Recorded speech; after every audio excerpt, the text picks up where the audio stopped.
Hey, have you just bought the survival game Next Day Survival and don't know what the fuck to do? Good! This guide is just for you. This guide will cover several different topics. If there are any topics you are more interested in, the timestamps will be in the video description. Alright, so this is what you will see the first time you spawn into the game. It will be located up here in the northeast corner of the map, in the neutral settlement. First thing I suggest you would do is to loot all the buildings inside the neutral camp to find yourself some clothes, some food, some medical supplies, or even a weapon. Make it easier to progress in the first tutorial quests.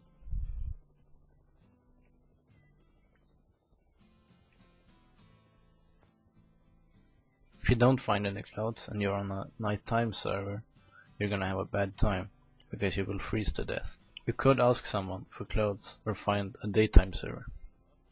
The first 4 or so tutorial quests you get from Stas, the medical guy with a green sign above his head inside the neutral camp. Most of them are pretty straightforward. By pressing J, you can see your current quests and your available quests. You can also see your quests on the map by pressing M. Once you're done helping Stas, you get a new quest to help Kostian kill a wolf to get supplies to build yourself a weapon.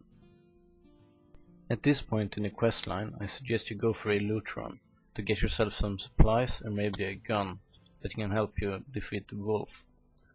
It is possible to defeat the wolf by just using your knife, but you will probably start bleeding and be forced to use one of your medical first aid kits or bleed to death. Going out and looting will also help you learn the game better. Before you go out though, I would suggest you stash your current supplies in the stash located here in the corner of the building next to the fire. In all 3 of the major settlements there's also a water pump you can use to get water before leaving. Something that's good to know about when out looting in the world is the different status icons. Here are a few examples of icons and what the colors mean. The icons themselves are pretty self-explanatory, but if you need more information about them, you can just hover over them while looking at your inventory to see what they mean. The same goes for items. Always hover over food before eating it to see if it can cause food poisoning. Most medical statuses need special medical items to treat them. Once again, read the item description to know what treats what symptoms.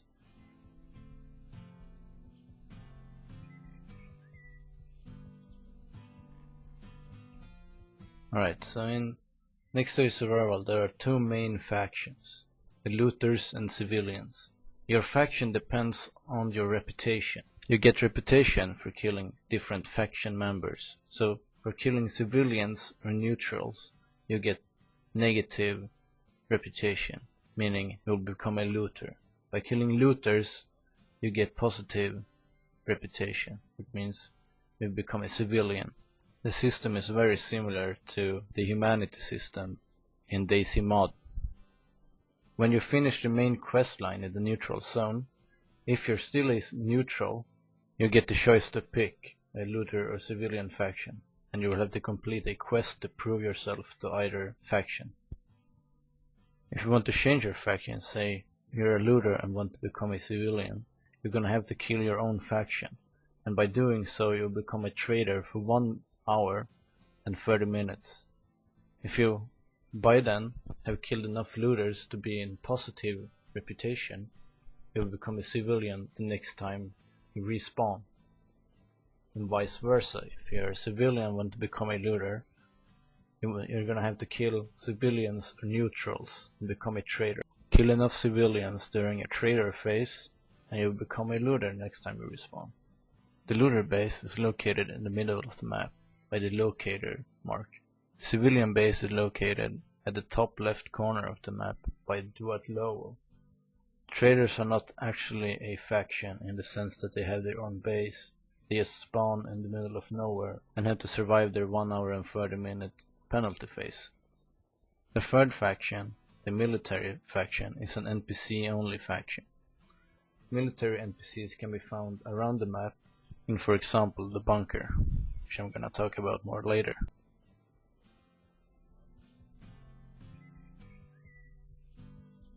Alright, so this is your inventory in Next Day Survival. You have a helmet, a mask slot, a chest piece, pants, a backpack, gloves, and a suit.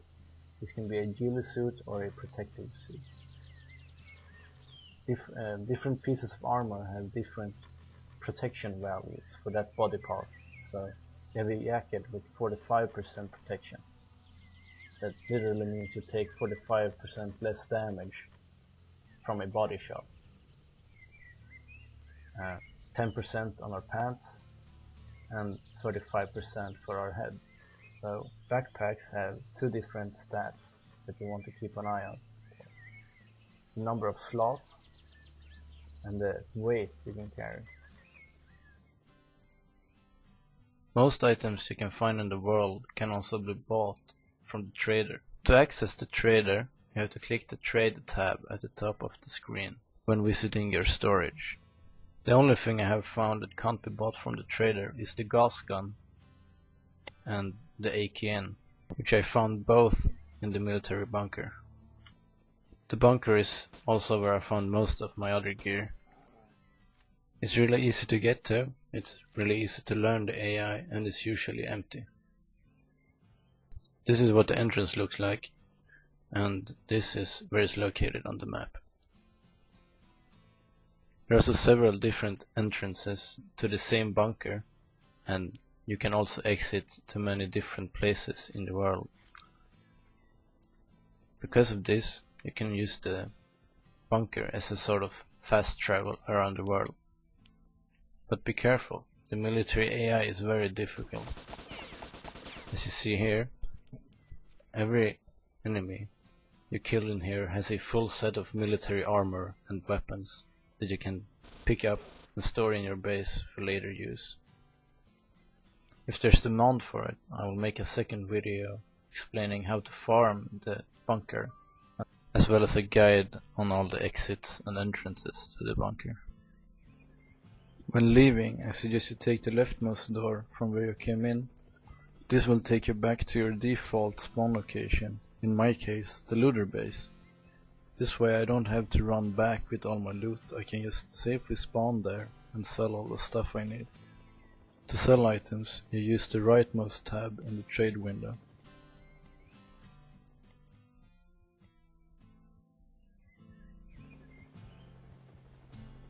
Okay, so this is how ammo works in Next Day Survival.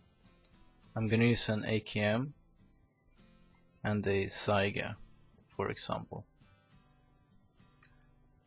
As you see, both weapons have full ammo counters. So now we're gonna get an AKM mag, a RPK mag, and a box of shotgun shells, as well as a magazine for the Saiga. Okay, so first off, we have 30 rounds in the AK. We have a magazine with 30 rounds and another magazine for the RPK, not the AKM, with 75 rounds. But they do use the same ammunition, the same cartridge. To check our ammo, we press E. You see it says 30 and 105, meaning our RPK ammunition counts towards the same ammo as the AK, and we can use it to reload the AKM. So fire one round and reload, have 104. As you see now, we have a magazine in our inventory with 29 rounds. You would think that's the magazine that was in the gun before, right? Like how it works in DayZ standalone or in Arma. But that's not the case. The magazines in this game are just big piles of ammo. As long as it's the same cartridge as for your gun, it doesn't matter if you have a pile of ammo, a box of ammo, or a magazine with that cartridge loaded inside it in your inventory. You can still use it to reload. Every time you reload, your magazine inside the gun, the imaginary magazine that's stuck to your gun, gets filled up with any ammo you have in your inventory. It doesn't really care what you have in your inventory as long as it fits the gun. So instead of the system being you have a box of ammo, you open it up, you get loose ammo and you put that loose ammo inside the magazine and then you put the magazine in your gun, it's not like that at all. It's more like Counter-Strike or Call of Duty, where you just feed ammo into your gun until you're out of ammo inside your inventory pretty much.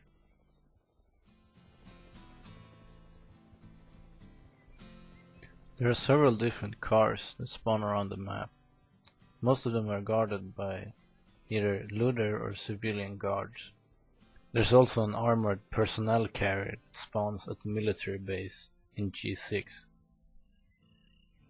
To get a vehicle working, you need a battery, a spark plug, and keys for it.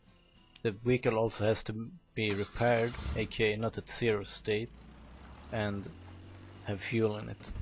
To repair a vehicle, to restore its state, you have to use a toolkit. You can refuel the vehicle at a gas station using a canister. The gas stations can be found on this map and will also be in the video description. When leaving your vehicle, it's smart to remove the parts from your vehicle so that no one steals it while you're off doing what you need to do. Fuel pumps can be empty, so you're gonna have to look for one that has fuel on it and use that one to refuel your car. Most of the time there's at least one fuel pump at every gas station that has fuel in it. All the parts and tools needed for a working vehicle can either be found, spawned in the world, or bought from the trader. When driving a vehicle, make sure not to hit any guards related to your faction, because it will make you a traitor.